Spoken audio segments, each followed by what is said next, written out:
El tema es Nicodemo. Ahora vamos a Juan capítulo 2, 23, que es el final del capítulo 2. Es correcto que va a ser el 3. Estando en Jerusalén en la fiesta de la Pascua, muchos creyeron en su nombre, viendo las señales que hacía. Pero Jesús mismo no se fiaba de ellos, porque conocía a todos. No tenía necesidad de que nadie le diese testimonio del hombre, pues él sabía lo que había en el hombre. Había un hombre de los fariseos que se llamaba Nicodemo, un principal entre los judíos. Este vino a Jesús de noche y le dijo: Rabí, sabemos que has venido de Dios como maestro, porque nadie puede hacer estas señales que tú haces si no está Dios con él. Respondió Jesús y le dijo: de cierto te digo, que el que no naciere de nuevo no puede ver el reino de Dios. Nicodemo le dijo: ¿cómo puede un hombre nacer siendo viejo? ¿Puede acaso entrar por segunda vez en el vientre de su madre y nacer? Respondió Jesús: de cierto te digo, que el que no naciere de agua y del Espíritu no puede entrar en el reino de Dios. Lo que es nacido de la carne, carne es, y lo que es nacido del Espíritu, Espíritu es. No te maravilles de que te dije: os es necesario nacer de nuevo. El viento sopla de donde quiere y oyes su sonido, mas ni sabes de dónde viene ni a dónde va. Así es todo aquel que es nacido del Espíritu. Respondió Nicodemo y le dijo: ¿cómo puede hacerse esto? Respondió Jesús y le dijo: ¿eres tú maestro de Israel y no sabes esto? Vamos a dejar por lo pronto la lectura hasta aquí. Si avanzamos hasta allí vamos a leer el resto. Este tema siempre tiene que ver con la fe salvadora, pues prácticamente toda la Biblia tiene como tema central ese tema, pero encuentro que es muy interesante y muy ilustrativo y pedagógico este tema. Realmente la separación de los versículos y capítulos, como dice don Charles Spurgeon, es algo desafortunado, porque muchas veces te cortan un capítulo donde no debían cortarlo, o versículos donde no debían cortarlos. Recuerden que tanto el Antiguo Testamento como el Nuevo no estaba dividido en versículos y capítulos. Sí lo sabían, ¿verdad? No estaba dividido. Eran un solo texto. El hebreo comienza de derecha a izquierda, de arriba hacia abajo. El griego sí comienza de izquierda a derecha, como nosotros, pero era un solo texto corrido. Había que agregarle puntos. Creo que el griego sí trae puntuación, pero no trae divisiones en versículos y no trae divisiones en capítulos. Por allá en el siglo XI o XII, un británico que era catedrático de la Universidad de París, de nombre Stephen Langton o Stephen Langton, se dedicó a dividir la Biblia en versículos y en capítulos que se fueron adoptando y ya quedaron. Pero cuando uno profundiza en el estudio se da cuenta que muchas veces un capítulo está partido indebidamente y no tiene sentido si no se comienza antes la lectura o a veces después. Entonces uno va viendo eso, ¿no? Spurgeon comentaba, dice, que fue muy desafortunado que nuestro amigo Stephen Langton haya hecho eso, porque a veces impide una lectura fluida o coherente o bien coordinada del texto, y dice posiblemente hacía sus divisiones mientras viajaba en barco atravesando el Canal de la Mancha de Inglaterra a Francia o viceversa, y con los brincos de la lancha marcaba mal. Lo decía irónicamente, ¿no? Pero a veces es cierto, a veces sí tiene sentido. Pero lo importante de este comentario es que para que entendamos bien a Nicodemo tenemos que comenzar en el 23, porque Nicodemo sale de allí. Entonces vamos a ver el 23 dice: estando en Jerusalén en la fiesta de la Pascua, muchos creyeron en su nombre, viendo las señales que hacía. Pero Jesús mismo no se fiaba de ellos porque conocía a todos. Entonces aquí la importancia de este texto es que la palabra creer no necesariamente habla de la fe salvadora, porque está diciendo creyeron, o sea, tuvieron fe. ¿Están de acuerdo? Creyeron, tuvieron fe, pero no era la fe correcta. ¿Y cómo lo sabemos? Porque a continuación nos dice, pero Jesús mismo no se fiaba de ellos porque conocía a todos. ¿Por qué esta fe era falsa? Porque era una fe basada en milagros. Y la fe verdadera no es una fe que uno ve un milagro y dice, yo creo, ¿no? Porque lo que hay que creer es las enseñanzas de nuestro Señor con la mente, entenderlas y aceptarlas. Y confiar con todo nuestro ser en esas enseñanzas y aceptarlas. En otras palabras, aceptar a Jesucristo como Salvador, como sacerdote, y finalmente someterse al yugo y someterse al dominio y señorío de nuestro Dios y Señor. Yo simplemente veo un milagro, el milagro me impresiona, me impacta, pero no hay nada de la fe salvadora detrás, ¿no? Si yo viera a otro que hace otro milagro a la par, me voy con el otro. No hay ninguna solidez en esa fe, porque no es la fe salvadora. Y entonces Jesús mismo no se fiaba de ellos porque conocía a todos y no tenía necesidad de que nadie le diese testimonio del hombre, pues él sabía lo que había en el hombre. Pues de entrada se daba cuenta que había en el corazón del hombre, y de este grupito de aquí, de estos que creyeron en su nombre, viendo las señales que hacía, surge una figura, había un hombre de los fariseos que se llamaba Nicodemo, un principal entre los judíos. Este vino de noche a Jesús de noche y le dijo: Rabí, sabemos que has venido de Dios como maestro, porque nadie puede hacer ¿qué? Estas señales que tú haces. Vemos que Nicodemo sale de ese grupo que había visto las señales, viendo las señales que hacía, pero Jesús mismo no se fiaba de ellos.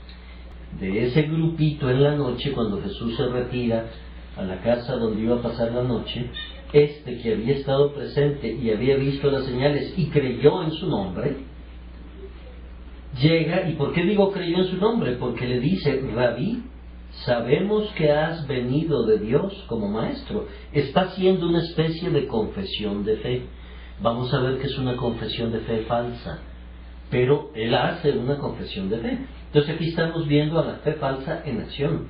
Primero la vemos descrita diciendo: muchos creyeron en su nombre, viendo las señales que hacía, pero Jesús no se fiaba de ellos. Ahora ya la vemos en acción, en este comentario de Nicodemo que le dice: Rabí, sabemos que has venido de Dios como maestro, porque nadie puede hacer estas señales que tú haces si no está Dios con él. Es claro, de entrada, no necesita explicaciones que veamos que es una fe falsa. ¿Por qué? Porque le dice Rabí, o sea, maestro de la más alta categoría. Sabemos que has venido de Dios como maestro. Ya le está quitando todos los otros oficios, le está quitando el ser hijo de Dios, el rey y salvador, y lo deja nada más en la categoría de maestro. Y maestro enviado de Dios, le está quitando su naturaleza divina, no lo está reconociendo como hijo de Dios, sino lo está reconociendo estrictamente como hombre enviado de Dios, como un profeta de los del Antiguo Testamento que eran enviados de Dios. Vemos que es una fe totalmente incompleta. Dice: porque nadie puede hacer estas señales. Se lo hacen las señales nada más. Nadie puede hacer estas señales que tú haces si no está Dios con él. Respondió Jesús y le dijo: de cierto te digo, que el que no naciere de nuevo no puede ver el reino de Dios. Esa es la lectura del texto. Lo interesante de este tema es que nos lleva a plantearnos que no todo el que se llama cristiano lo es en realidad. Nosotros casi a diario y casi en todas partes nos encontramos con alguien que nos dice: yo soy cristiano. Te ven con una Biblia, o ellos llevan una Biblia. Ah, ¿tú eres cristiano? Sí, yo soy cristiano. ¿Y tú? Yo también. ¿Tú qué eres? Soy testigo de Jehová. ¿Y tú? De los santos de los últimos días, o sea, mormón. Y los de los sábados, adventistas. También creo que se les llama sabatistas, pero creo que son adventistas, fundados por una señora, ¿no? Entonces, cristiano. Espérate un momento, o sea, no usemos el nombre tan alegremente, porque ser cristiano no es tan fácil, porque no depende de nosotros, y no abundan los verdaderos cristianos. Hay incrédulos que hacen falsas profesiones de fe en Cristo. Y aquí vemos una. Nicodemo era fariseo. Nicodemo no era nacido de nuevo, por lo tanto era un incrédulo. Literalmente era un incrédulo, a pesar de que conocía la Biblia hebraica como en la punta de sus dedos, ¿no? Recuerden que Spurgeon, en un sermón sobre la Biblia, dice que los fariseos conocían tan bien el texto de la Biblia que sabían cuál era la palabra ubicada en el mero centro de la Biblia. Es decir, si la Biblia tiene 1.800.000 palabras, ¿cuál es la palabra 900.000 que está ubicada exactamente en el centro? ¿Y cuál es la palabra que está ubicada en la posición 450.000? ¿Y cuál es la posición que está en 1.350.000? Sabían los textos de memoria, nada más que los textos no se les habían abierto y por lo tanto no veían las realidades espirituales que están detrás de la letra. Recuerden aquel famoso pasaje tan bonito cuando van los dos discípulos de Jerusalén a Emaús, se les une nuestro Señor en el camino, habla con ellos, ellos lloriquean diciendo: creíamos que Él iba a ser el Salvador de Israel, pero ya lo mataron. Y entonces Él les contesta y les va enseñando, y cuando llegan al fin lo reconocen y Él se desaparece de su vista. Ellos dicen: ¿no ardía nuestro corazón mientras nos hablaba y nos abría las Escrituras? Ese abrir de las Escrituras nunca se les dio a los fariseos. ¿Por qué? Porque estaban saturados de justicia propia, de congratulación consigo mismo, de un ego llevado al máximo, y por lo tanto pues ahí no entraba el corazón nuevo, ¿no? Era un corazón empedernido, durísimo, orgulloso de sí mismo, y a pesar de que conocían también el texto de la Biblia, no lo entendían. Y aquí estamos viendo a un incrédulo que hace una falsa profesión de fe en Cristo. Ese es un grupo, ¿no? Los incrédulos que hacen una falsa profesión. Y hay personas que no son verdaderamente cristianas y pueden engañarse creyendo que lo son. Como los que dicen: yo soy cristiano carnal. O sea, yo ya acepté a Cristo, pero todavía yo sigo siendo el rey de mi corazón, todavía hago lo que quiero, ¿no? Eventualmente a lo mejor voy a dejar que el Señor Jesucristo gobierne en mi corazón, pero por lo pronto yo ya lo acepté, yo lo reconozco como mi Salvador, pero como cristiano carnalito sigo mandando en mí mismo. Eso es absolutamente inaceptable, porque recuerden, la fe salvadora implica, en el tercer punto, que es sumamente importante, recibir a Jesucristo como Rey y Señor y Dios de nuestra vida, de nuestro corazón, de nuestro ser. En este pasaje tenemos una enseñanza muy profunda de lo que es la evangelización en el día de hoy, falsa contra la evangelización verdadera. La evangelización falsa, ¿en qué se basa? En lo que podríamos llamar una gracia barata. Es decir, Dios tiene la gracia disponible a manos llenas Y el que quiera viene y recibe la gracia, ¿no? Es el Dios te ama. Si ustedes escuchan la predicación católica, sobre todo en este tiempo, básicamente está centrada en el Dios te ama. No lo hagas esperar, no pongas triste al Señor Jesucristo porque derrama lágrimas por tu desprecio. Él es tan bueno, te quiere tanto, y tú eres frío, indiferente con Él, y por lo tanto Él llora. Esa es una gracia barata, porque está diciendo, Él está esperándote para darte toda la gracia, sin ningún requisito de tu parte. Por lo tanto, la gracia está disponible, es muy barata. Sí está disponible, pero hay ciertas reglas. La fe es fácil, ¿no? ¿Crees en el Señor Jesucristo? Sí, levanten la mano los que creen en Él. Hermanos, ya son todos salvos.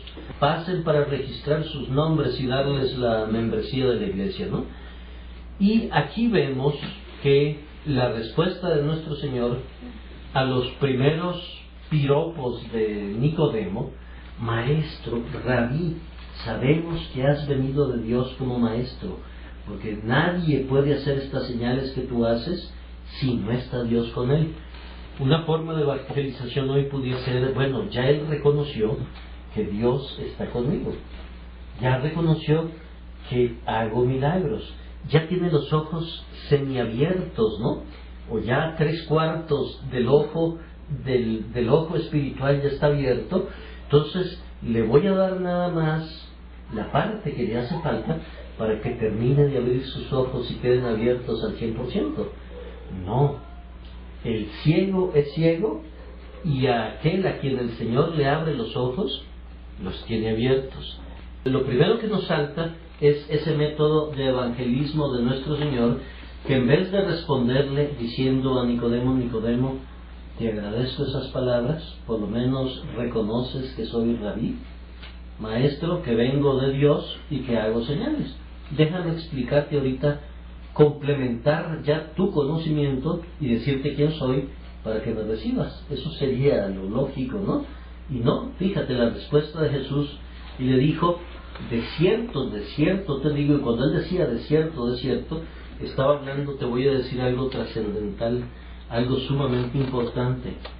El que no naciere de nuevo no puede ver el reino de los cielos.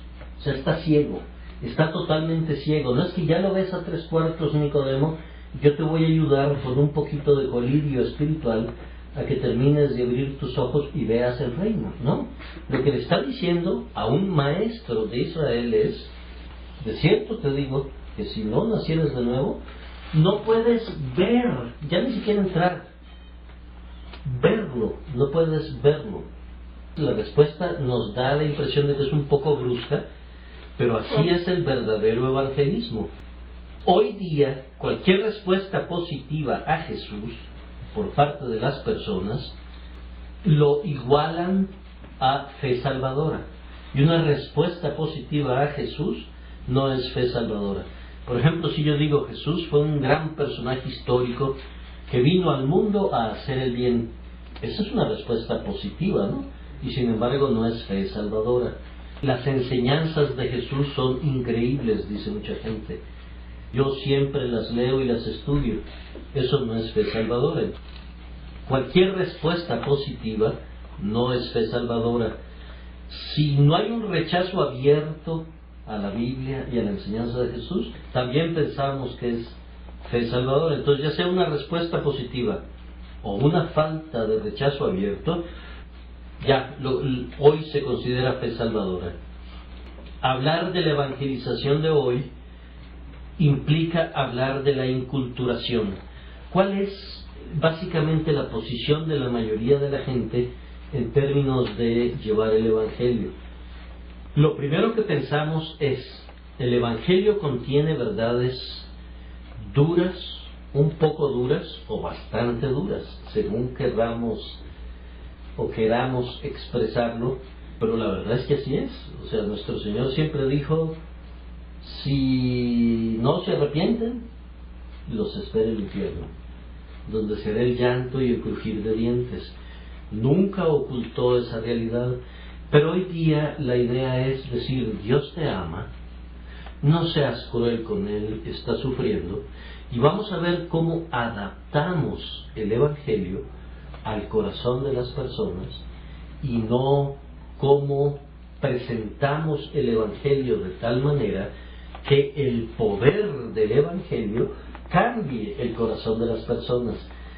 Toda la misionología y el evangelismo del día de hoy está orientado a adaptar el Evangelio para que la gente lo pueda absorber, lo pueda digerir de manera que no les cause ningún dolor de estómago, ni ninguna inquietud, ni ningún malestar.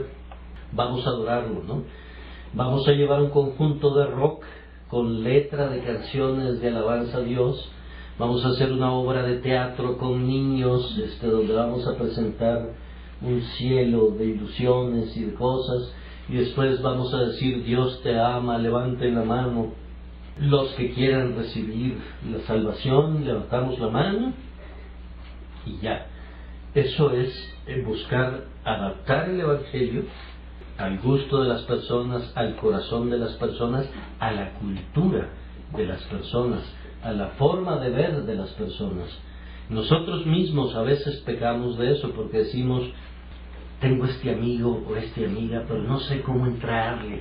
Yo quiero esperar la ocasión para ver cómo, de manera muy sutil, le hablo, para que no se moleste, porque yo no quiero perder su amistad, ni crea que soy muy fanático, pero estoy pendiente, estoy a la casa con calma, con tacto, vamos a hacerlo, cuando la verdad es que si eres amigo de esa persona es ahorita un candidato eminente a irse al infierno. Si se muriera en este instante se va, y por lo tanto como amigo tienes que decirle: te estás yendo al infierno, te tengo que decir la verdad, y confiar en el Evangelio, que es poder de Dios, para que ese poder sea el que cambie a la persona. No hay que esperar que el Evangelio cambie para adaptarse a las personas, sino que la persona tiene que ser quebrantada y tiene que ser revivida gracias al poder del Evangelio. Y aquí lo vemos, estamos comentando esto porque nuestro Señor no le responde a Nicodemo diciendo: Nicodemo, muchas gracias por esas palabras. Eres el primer fariseo que me dirige palabras amables, porque todos los demás siempre lo atacaron, siempre fueron sus enemigos, siempre estaban encima de él para insultarlo, para amenazarlo, para cuestionarlo.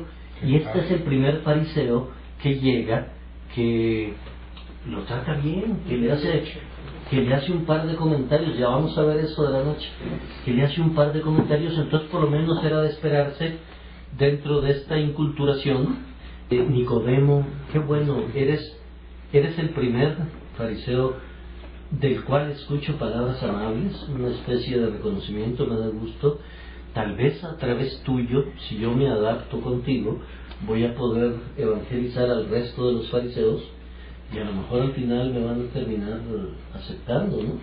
Eso pudiera ser, según el evangelismo del día de hoy, pudiera ser una respuesta bastante prudente, bastante válida, pero vemos que nuestro Señor no.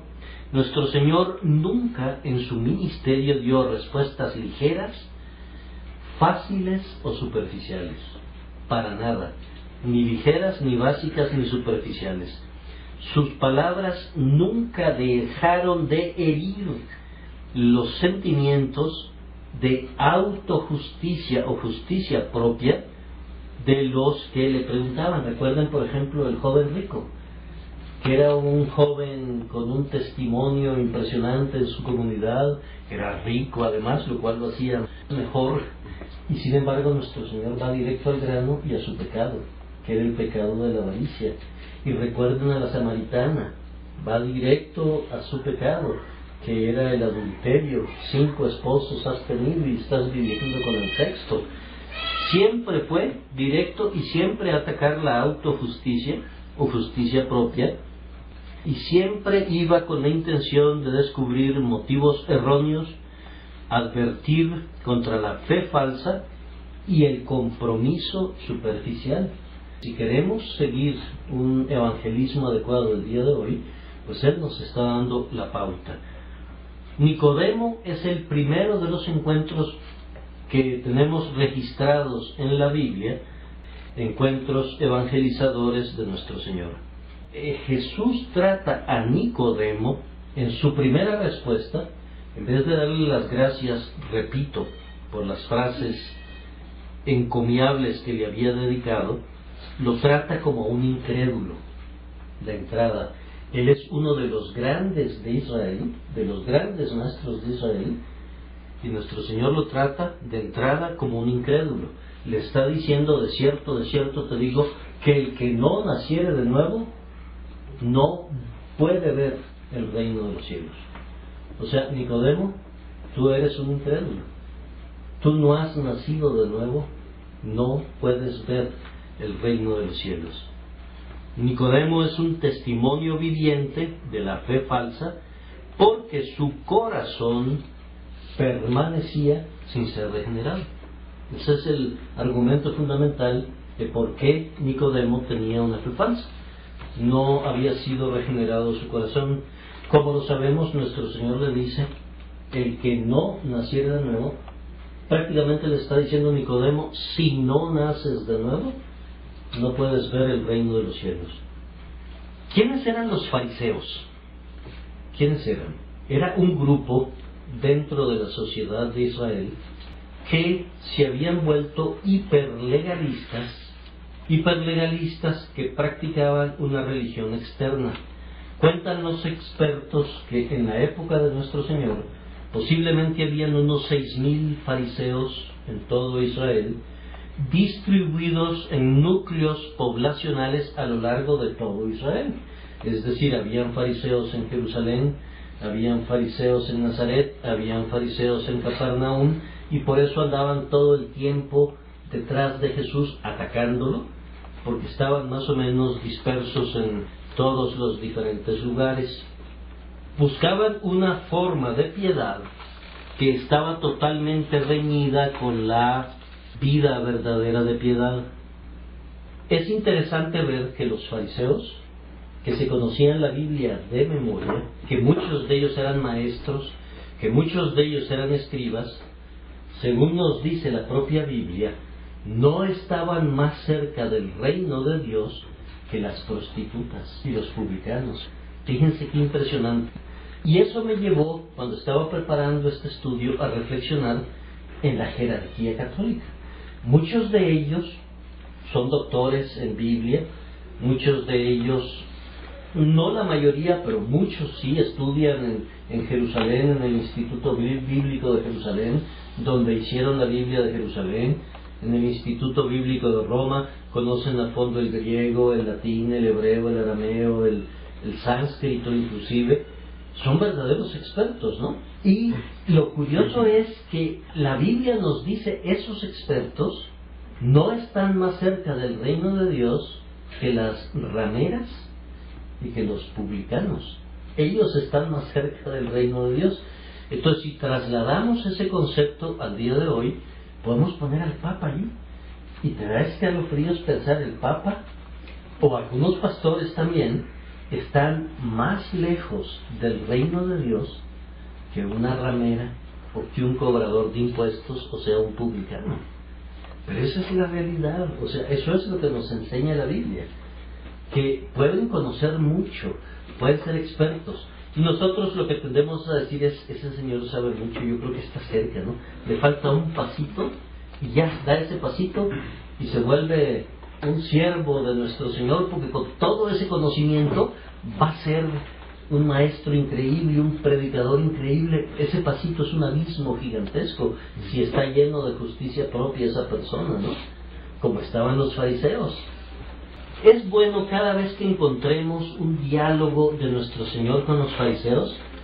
Un buen ejercicio que les recomiendo es que se vayan cada vez que vean esa confrontación, o cuando pensemos en líderes católicos que afirman, y que uno hasta duda, ¿verdad? Dirá, Juan Pablo II, la verdad que no era tan malo. Sí han habido papas en el pasado degenerados, pederastas, que tenían hijos, que vivían en la depravación, pero Juan Pablo II y Juan XXIII, los que lo conocieron no se acuerdan de él, Pero a la luz de la Biblia, la enseñanza es que los actuales jerarcas católicos tienen un paralelismo tremendo con los fariseos del Antiguo Testamento, de grandes conocimientos, pero conocimientos que no traspasaban la barrera de lo literal y de lo material y no entraban en la parte espiritual. Una recomendación que les doy cada vez que nos toque evaluar esto, y al propio Nicodemo, lo debemos evaluar a la luz de el capítulo 23 de Mateo. En el capítulo 23 de Mateo hay 7 ayes. 7 es un número completo, recuerden, en la Biblia. O sea, es una condenación completa. Y vamos a leer los 7 ayes, porque vale la pena tenerlo en cuenta, para que también no perdamos de vista esto al leer a Nicodemo, porque decimos, bueno, Nicodemo pues llegó hasta el Señor, tuvo el valor dentro de todo, a pesar de que llegó de noche, a pesar de eso fue a verlo, y fue a adularlo, y a decirle, maestro, rabí. Y sin embargo, miren lo que había detrás en ese momento en Nicodemo. En el 13 dice, ay de vosotros, escribas y fariseos, hipócritas, porque cerráis el reino de los cielos delante de los hombres.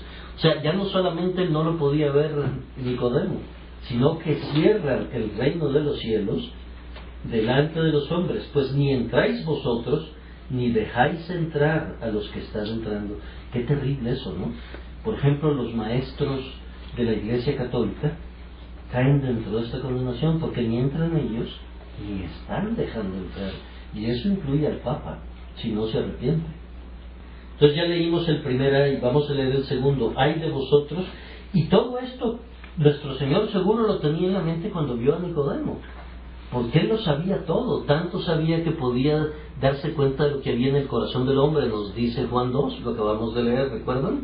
Entonces, si sabía lo que hay en el corazón del hombre, cuando llega a decirle, rabí, sabemos que eres un gran maestro que viene de Dios, nuestro Señor le pudo haber contestado, ay de ti, Nicodemo, escriba y fariseo, hipócrita, porque recorres mar y tierra para ser un prosélito, y una vez hecho, lo haces 2 veces más hijo del infierno que tú. 16. Ay de vosotros, guías ciegos, que decís, si alguno jura por el templo no es nada, pero si alguno jura por el oro del templo es deudor. Y sigue la explicación. Vamos al otro ay, 23. Ay de vosotros, escribas y fariseos hipócritas, porque diezmáis la menta y el eneldo y el comino, y lo hacían súper minuciosa y prolijamente, y dejáis lo más importante de la ley, la justicia, la misericordia y la fe. O sea, lo que está detrás del texto de la ley, ¿no? Esto era necesario, y dice la fe, deja fuera la fe. Lo más importante de la ley, la justicia que viene de Cristo, la misericordia que viene de Dios, y la fe que es creer en Dios. Esto era necesario hacer sin dejar de hacer. 25. Ay de vosotros, escribas y fariseos hipócritas, porque limpiáis lo de fuera del vaso y del plato, pero por dentro estáis llenos de robo y de injusticia. 27. Ay de vosotros, escribas y fariseos hipócritas, porque sois semejantes a sepulcros blanqueados. Esto es impresionante, porque ¿qué es lo que hay dentro de un sepulcro? Inmundicia, podredumbre, peste, todo, ¿no? El sepulcro blanqueado, que por fuera la verdad se muestran hermosos, mas por dentro están llenos de huesos de muertos y de toda inmundicia. Y en el 29, hay de vosotros, escribas y fariseos hipócritas, porque edificáis los sepulcros de los profetas y adornáis los monumentos de los justos, y decís, si hubiésemos vivido en los días de nuestros padres, no hubiéramos sido sus cómplices en la sangre de los profetas. Y sin embargo fueron cómplices o actores principales en la sangre del profeta con P mayúscula, nuestro Señor Jesucristo. Ven, el ejercicio cambia totalmente, ¿no? Ya Nicodemo, nos queda claro, en esa época que llega a su primer encuentro con el Señor, pues cumplía con todos estos requisitos, porque además Nicodemo era uno de los líderes destacados. En la versión griega no dice maestro de Israel, sino dice el maestro de Israel. Esto es importante. En la versión griega, en el versículo 10, de 3:10 de Juan, respondió Jesús y le dijo: ¿eres tú Jo Didaskalos, que es el maestro de Israel? O sea, que le está dando la prominencia, era el maestro de maestros, podemos decir. Era una especie de maestro de maestros, porque nuestro Señor en la versión griega le dice: eres tú el maestro, Jo Didaskalos. Estos señores, estamos viendo a los fariseos, no nos perdamos, ¿ok? Estamos ubicando bien a Nicodemo, quienes eran los fariseos, estamos recordando. Buscaban una forma de piedad, pero era una forma de piedad que no tiene realidad alguna. Es imposible dejar de pensar en el paralelismo que hay un tremendo paralelismo y similitud entre los fariseos y los católicos. Vamos a 2 Timoteo 3:5, la segunda carta de Timoteo, capítulo 3, versículo 5, donde Pablo describe muy bien a estos señores. Comienza realmente en el 2 toda una lista, toda una relación de personas, porque habrá hombres amadores de sí mismos, avaros, ahí están, vanagloriosos, soberbios, blasfemos, desobedientes a los padres, ingratos, impíos y sin afecto natural, implacables, calumniadores, intemperantes, crueles, aborrecedores de lo bueno, traidores, impetuosos, infatuados, amadores de los deleites más que de Dios, y aquí viene lo importante, que tendrán apariencia de piedad, pero negarán la eficacia de ella. A estos evitan. He allí a los fariseos y he allí a muchos católicos que conocemos, ¿no? Veíamos eso terrible, que estaban más lejos del reino de Dios que rameras y cobradores de impuestos, publicanos. Los fariseos tenían más de 600 leyes, muchas de ellas puras invenciones.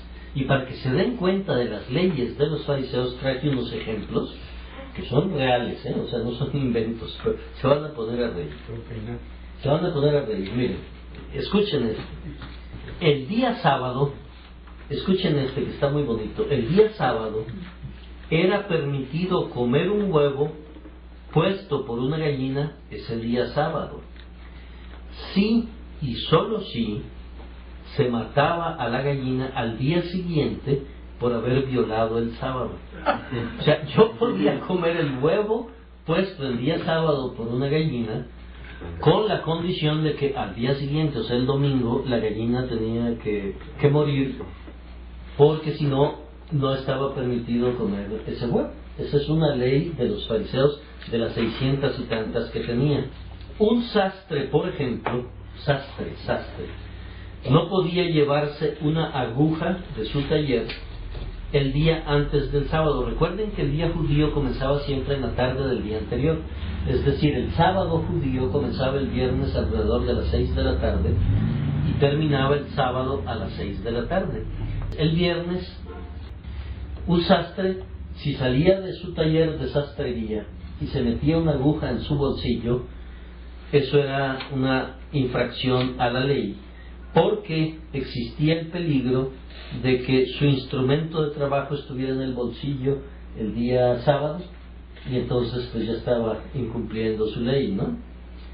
Caminar más de 2000 codos, o sea, 2/3 de una milla. Una milla es 1.6 kilómetros. Las 2/3 partes de 1.6 kilómetros era la distancia que era permitido caminar, y por eso le llamaban en muchas expresiones de la Biblia a distancia de un día sábado, ¿no? Era la distancia de 2/3 de una milla, o 1.6 kilómetros. Eso era lo más que podían caminar. Ahora, ¿por qué hacían esto? Tenía cierta lógica. O sea, si el Señor les pide en el 4º mandamiento, lo vamos a leer en el capítulo 20 de Éxodo, el 28 de Éxodo: acuérdate del día de reposo para santificarlo. Estos señores se sabían de memoria eso, decía: acuérdate del día de reposo para santificarlo. Se reunían aquí todos los sabios y maestros y decían: bueno, ¿cómo santificamos el día sábado? O si hacemos qué cosa, no lo santificamos. O sea, ¿qué acciones ayudan a santificar el día sábado y qué acciones impiden santificar el día sábado? Y así es como comenzaron a crear toda esta serie de regulaciones, tratando de evitar, tal vez el objetivo era sano en un principio, tratando de evitar que quebrantaran la ley. En ese tratar de evitar que quebrantaran la ley, crearon una cerca, una valla, un muro alrededor de la ley para, según ellos, con la buena intención de impedir que se quebrantara la ley, que se chocara contra ese muro primero para no quebrantar la ley. Y ese muro está constituido por esas 600 y tantas regulaciones que de manera práctica, según ellos, les iban a permitir cumplir con, acuérdate de santificar el día del Señor. No, ellos las cumplían. Como eran reglas externas, para ellos era relativamente fácil cumplirlas. Recuerda que nuestro Señor incluso decía que ayunaban 2 veces por semana y hacían esto y hacían lo otro, pero todo lo hacía con miras a atraerse la admiración del pueblo y a llevarse las porras y los hurras ellos. Entonces toda su religión era externa, lo que acabamos de ver en Timoteo 3:5. Tenían apariencia de piedad, pero negaban la eficacia de ella, era la pura apariencia. Ellos sí cumplían esa parte externa, y como oraban en público en las plazas y ayunaban en público y se decoraban el rostro de tal manera que la gente supiera, se demacraban y se despeinaban y salían así todos como crudos a la calle, crudos de ayuno, ¿no? Para que la gente supiera que habían ayunado, para que todo el mundo lo supiera. Todo era para ganarse la admiración de la gente. No había nada interior verdadero.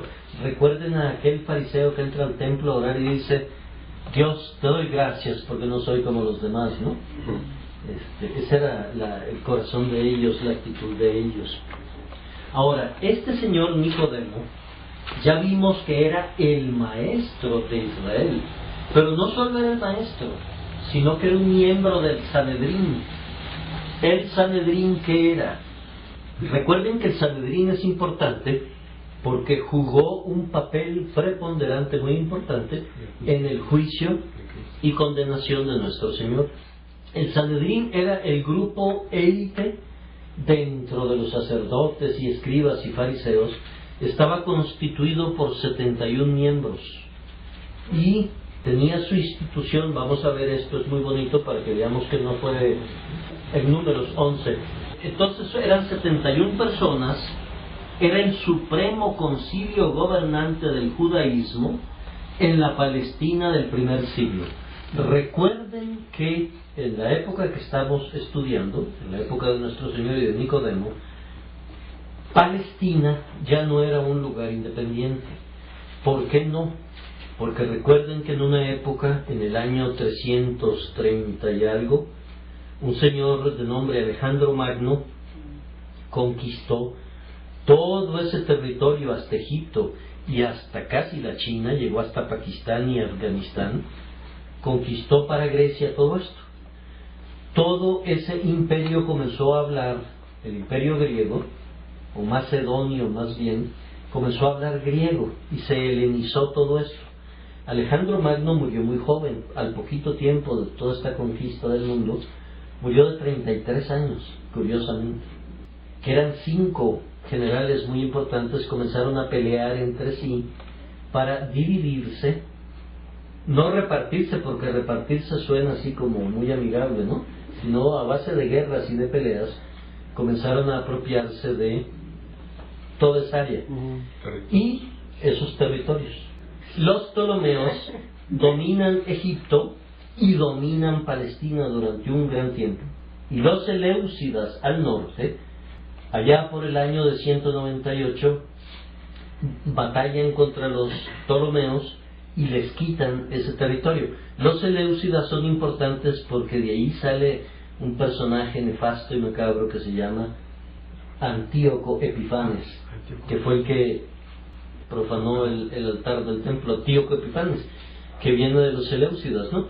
Esto lo comento para que nos ubiquemos que el pueblo judío había conservado dentro de esta invasión griega y ptolomea y seleucida, había conservado, le habían permitido guardar sus reglas para Jerusalén, y básicamente un radio en torno a Jerusalén ya bastante reducido, pero en esa ciudad de Jerusalén y en ese radio seguía gobernando este grupo de 71 sabios judíos distinguidos que conformaban el Sanedrín, que son los que condenaron a nuestro Señor.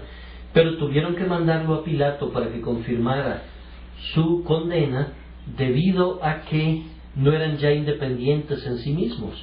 Se manejaban por sus propias leyes, pero a su vez dependían de Roma en ese momento. Ya Roma había invadido y había conquistado lo que era griego y ptolomeo y seleucida, y ahora era el imperio romano el que mandaba. Pero estos 71 mandaban en Jerusalén, les permitían que mandaran y que aplicaran sus leyes en Jerusalén y en un círculo relativamente reducido. Espero no haberlos confundido con esto, pero es para que nos ubiquemos de dónde sale el Sanedrín, porque Nicodemo era miembro de ese Sanedrín, o sea, y era un hombre sabio dentro de los sabios, o sea, era el maestro de Israel, como le dice nuestro Señor, ¿no? Tenía un nombre griego, qué curioso, ¿no? Nicodemo no es un nombre judío. Era griego, lo que nos lleva a suponer, recuerden que era una cultura básicamente helenística, era griega, y que prevalecía a todo alrededor del mar Mediterráneo. Entonces, es posible que Nicodemo haya nacido en alguna ciudad, digamos, Alejandría, en Egipto o en cualquier lugar. Había nacido y le pusieron Nicodemo por esa influencia helenística, y probablemente muy joven viaja a Jerusalén para recibir la educación judía, va creciendo en el escalafón dentro del mundo judío, se convierte en un intérprete de la ley de Moisés, se unió al partido de los fariseos, que ya vimos que eran como 6,000, eran muy poderosos en esa época, y obviamente había estudiado las escrituras y servía como escriba. Esto es importante que lo tengamos en mente, que conocía a fondo las escrituras, por lo que vamos a ver un poquito más adelante. Ascendió en la escalera social, eventualmente alcanzó el rango de principal, de consejero en el gobierno judío llamado Sanedrín, y llegó a tener una voz muy influyente en los círculos de Israel. Lo vamos a ver más adelante. En el mismo Evangelio de Juan aparece 2 veces más defendiendo a nuestro Señor, y en el entierro de nuestro Señor también. Ya estamos ubicados en que quién era Nicodemo, quiénes eran los fariseos. Ya vimos qué opinaba nuestro Señor de los fariseos en el capítulo 23, entonces ya tenemos a las dos partes entrevistándose y ya sabemos con más perspectiva, vamos a entender el diálogo que sigue hacia adelante, ¿no? Nicodemo vino de noche. Vino de noche en el sentido físico, es decir, era de noche, y sus razones para ir de noche pues son obvias, ¿no? Si pertenecía a un partido político, era obvio que no quería que lo identificaran y que se interpretara que él iba representando a los fariseos, porque no, iba en su carácter personal, ¿no? Esa es una motivación. Y la otra es que no quería que lo vieran porque le daba vergüenza, ya que los fariseos odiaban a nuestro Señor, le daba vergüenza que él, siendo uno de los más notables y líderes, fuera a consultarlo, ¿no? Por cualquiera de las dos razones, o por ambas juntas, decide ir de noche. Pero lo curioso que va de noche es que el que verdaderamente iba de noche era él, su corazón, ¿no? Él iba en tinieblas. Como iba en tinieblas, con los ojos cerrados y con los oídos tapados, por eso es que no podía ver. Por eso nuestro Señor le dice: no puedes ver el reino de los cielos, porque estás en tinieblas, estás viendo nada más tinieblas, no ves la luz, no se han abierto tus ojos. Vimos que nuestro Señor evita en la primera respuesta una respuesta ligera, fácil o superficial, no le dio ninguna esperanza, no promovió ninguna gracia barata ni ninguna fe fácil. En este diálogo que estamos analizando entre Nicodemo y nuestro Señor, vemos que nuestro Señor puso a prueba todo lo que el hombre Nicodemo defendía. La fe falsa de Nicodemo, que estaba basada en ¿qué? Era una fe falsa porque estaba basada en obras. Primero, porque los fariseos estaban basados en obras.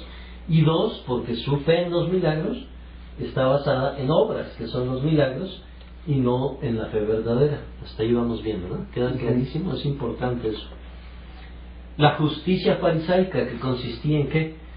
Ya lo vimos, eran sepulcros blanqueados, por fuera muy blanquitos, muy hermosos, bien vestidos, perfumados, ungidos, pero por dentro podridos, como les dijo nuestro Señor en el capítulo 23, como lo acabamos de ver. Esa era la justicia farisaica, por fuera, todo, y curiosamente con una tremenda ignorancia bíblica, porque aunque conocían a la perfección los textos, no los podían interpretar correctamente. ¿Por qué? Porque estaban ciegos, estaban muertos, estaban ciegos, por lo tanto no los podían interpretar. Juan el Evangelista incluyó este relato en su proceso de construcción de un argumento de demostrar la divinidad de Jesús. El Evangelio de Juan es el Evangelio que tiene por objetivo más claramente demostrar la divinidad de Jesús. En todos está demostrada, pero en el Evangelio de Juan está específicamente señalado ese objetivo. Vamos a Juan 1:1. Dice: en el principio era el Verbo, y el Verbo era con Dios, y el Verbo era Dios. O sea, lo deja clarísimo de entrada, comienza su Evangelio diciendo el Verbo era Dios. Y vamos al 20, capítulo 20 de Juan, versículos 30-31, y nos dice: hizo además Jesús muchas otras señales en presencia de sus discípulos, las cuales no están escritas en este libro, pero estas se han escrito para que creáis que Jesús es el Cristo, el Hijo de Dios, y para que creyendo tengáis vida en su nombre. Ese es el propósito de todo este Evangelio. Y este diálogo entre nuestro Señor y Nicodemo es uno de los argumentos que él va incorporando al Evangelio para demostrar ese hecho. Todo el Evangelio de Juan amplía este tema, confirma la deidad de Jesús al revelar que Él es el camino de salvación, como lo revela en este pasaje. Nicodemo trabajaba como buen fariseo su salvación por obras. A diferencia de las obras religiosas, nacer de nuevo era algo que Nicodemo no podía hacer por sí mismo. Ahora, en el diálogo que tenemos entre nuestro Señor y Nicodemo, después que le dice: de cierto te digo que el que no naciere de nuevo no puede ver el reino de Dios, Nicodemo le dijo: ¿cómo puede un hombre nacer siendo viejo? ¿Puede acaso entrar por segunda vez en el vientre de su madre y nacer?